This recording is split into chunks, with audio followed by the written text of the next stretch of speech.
Hi guys! So ngayon, nagpiprepare lang ako ng lumpia, pork lumpia, para sa breakfast ng mga kids tomorrow at lunch na rin namin bukas. Kasi almost 1 week na rin kami, 1 week to be exact, na kumakain kami sa labas. Hindi lang sa magastos, wala pang sustansya yung food na kinakain namin. So this time, sabi ko kay Butch, I'll try something na home-cooked meals naman. So, ayan guys. So, yung kalahati, actually bumili ako ng yung binili kong grind pork or minced pork. Hinati ko lang siya, and after ko siyang hinati, yun, hinati ko ulit. Yun, yung half is for lumpia, yung half naman is for omelette. So, yan. Kasi para yung mga kids, yung breakfast nila, omelette. Nakalimutan ko nga bumili ng sauce. Pero okay lang yan kasi yung kids hindi naman sila maselan. Okay, so hatiin lang natin yung egg. Meron na siyang egg guys, kasi nga syempre yung lumpia meron na siyang egg. So ngayon, wait lang, fry natin. Turn on ko lang yung follow me love here. Careful, careful baby. I'm holding the phone. Kasi yung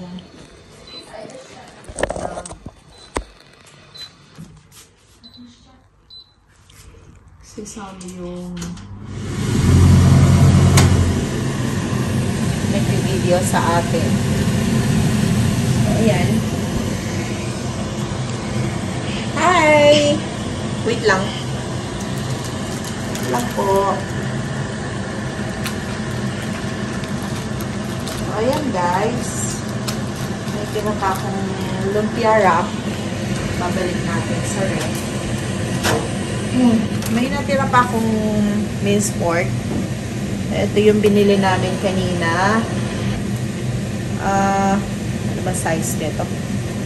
400 grams. Ayan. So, lahati lang yung kinuha ko.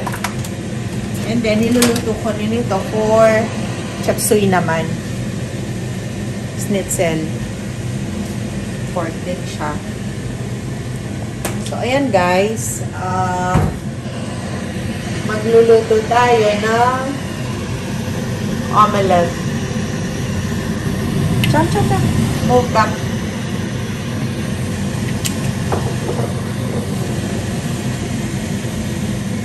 Oh. You take a bath muna, baby, na. Okay? Vlog me later again, na. Thank you. Ito guys, nag-chop na ako ngayon ng pang chop suey. Tatlo lang ang sahog. I'm back! Ang videographer natin ngayon ay walang iba kundi ang pinakamagandang prinsesa ng New Zealand. The most beautiful princess of New Zealand. Her name is Submarine. Diba, Chami? Yes? That's my It's daughter. me. That's Chami, my love. Broccoli. So, ito yun guys. Ito lang ang sahog kasi wala na akong ibang maisasahog. Very limited lang nga.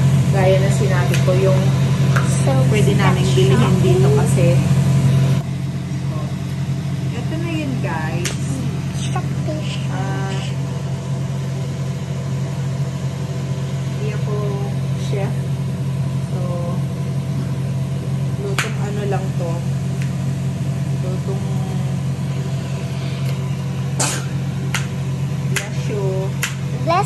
Ang tawag dito, lutong scientist. Dahil hindi naman tayo chef. So, ngayon, ang importante, may gulay ang pagkain namin.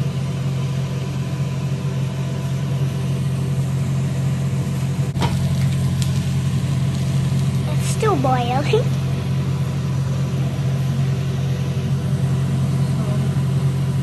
Ang nakasala ngayon guys, yung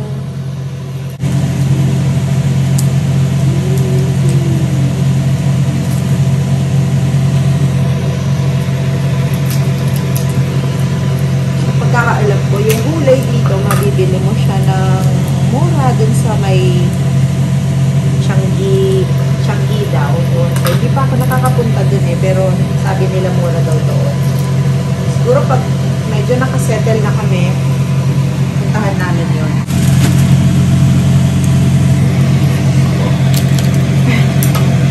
Ang pangit na ng kuko ko. Dami nang nililigpit sa dami ng trabaho sa bahay. So, naman may bahay dito, wala pa palang bahay. So, ang pangit na ng nails ko. Pag medyo okay na guys, pag back to work na tayo, gusto kong magpa-acrylic nails. So, hindi ko pa siya natatry. Yung try ko before was yung gel extension. Kasi hindi siya ganun katibay. Kasi less than a week lang siya. Natatanggal na yung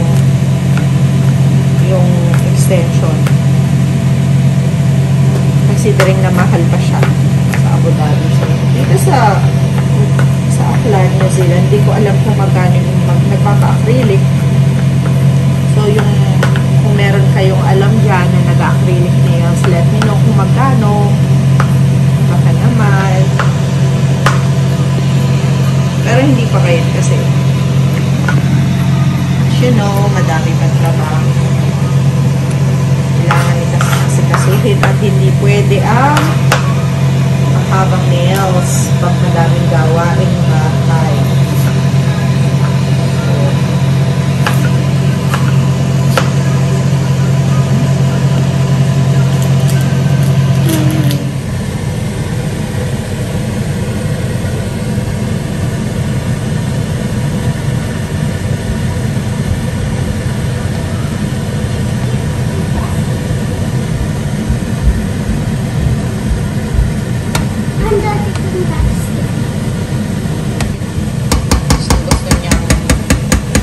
Videographer. Ayan. Come back after you take a bath. So, yan guys. So, nakapag-sain na kami. Ang nag-rice lang kasi dito yung kids. Walang rice cooker dito sa apartment. So, yan. Pwede na rin yan. Sain si Butch. Yan naman yung pagkakaluto niya ng rice. Yan. Ang kakain lang naman ng rice kasi yung kids. So, for tomorrow's lunch. And then, gagawa pa ako ng chop suey. So, wala namang gaanong sahog. Lang yung gulay na ilalagay ko except the potato. Yan lang yung gulay, guys. Namin na iba. Tapos, lagyan ko lang siya ng sibuyas at kamatis yun. Kasi, alam nyo naman, very limited yung ingredients natin sa pagluluto ngayon kasi wala naman tayo sa sariling bahay. Very limited rin yung mabibili mo kasi hindi ka na pwedeng mag-stock ng maraming pagkain. Kanina na grocery kami guys. Ating napamili namin. Ito kasi nilalagay ko siya, yung Lotus. Nilalagay ko siya sa granola.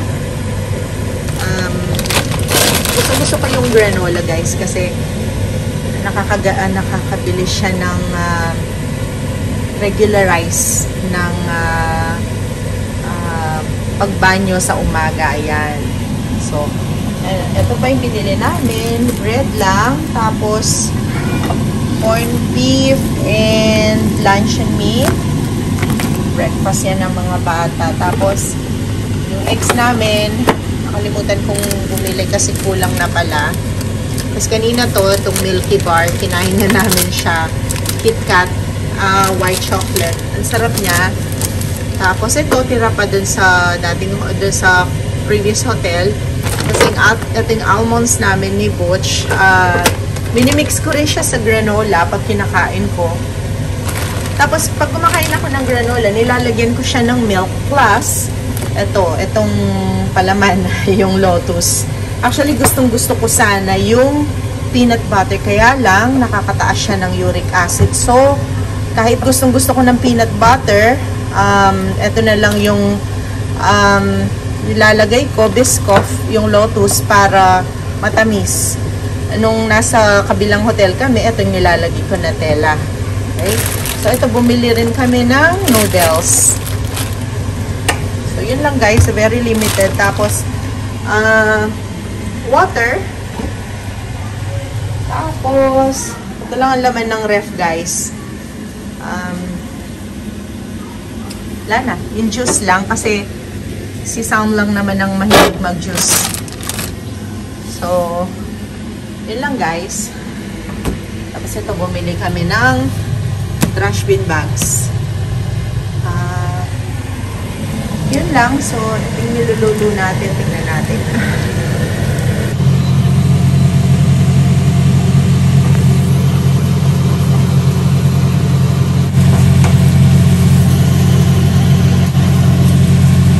Dagdagan ko pa siya ng olive oil, EVOO.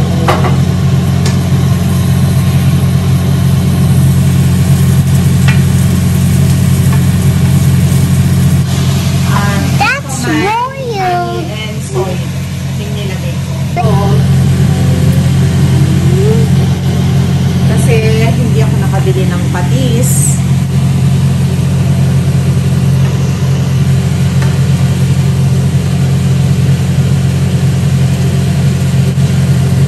Meron naman bilihan ng meron namang Filipino stores dito. So, lunch natin bukas is yung lumpia at saka itong gulay.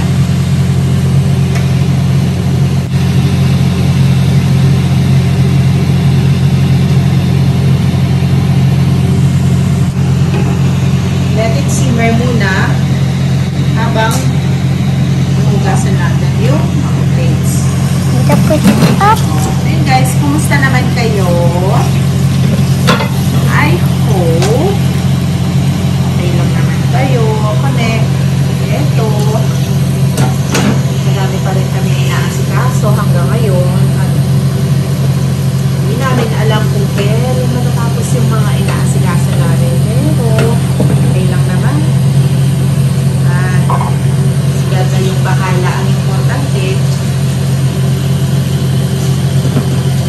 Ginagawa namin kung ano yung kakayanin namin, ginagawa namin yung dapat. Yun.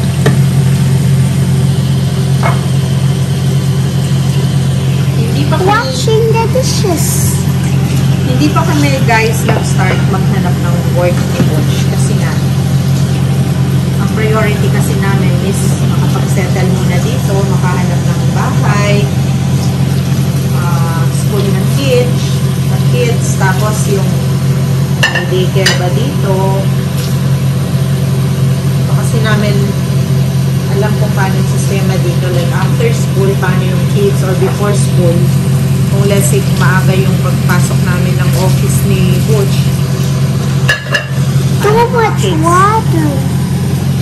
Kasi gusto namin, parehas kami makapag-work. Just like in UAE, parehas kami mag-work at the same time.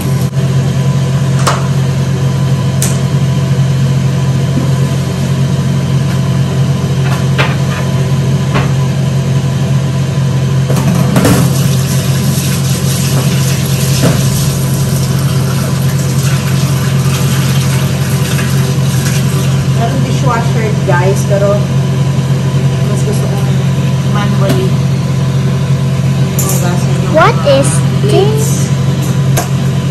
What is this plate? This. Kasanayan namin. Okay, see you guys. Bye. Guys, October 30, Monday, 7:02 in the morning. On the way kami ngayon dun sa address na pinrovide sa amin. Shipping company, according to the notification sa email. Tapos na yung customs clearance kasi na-apply na namin yun, na-approve na yun. 300 meters. Use the left 2 lanes to continue straight on State Highway 28, George Bolt Memorial Drive. Na-approve na yun. Also yung biosecurity clearance certificate. So, collect na namin siya ngayon. Hopefully, everything is smooth sailing. Sana mabilis lang. Makuha namin agad yung boxes. At sana malapit lang kung saan kami magpa-park kasi umuulan na naman. Last Monday, ganito din umuulan. Papuntang airport. So, ayun lang. Balitaan namin kayo later. Isa akong vlog. Hi.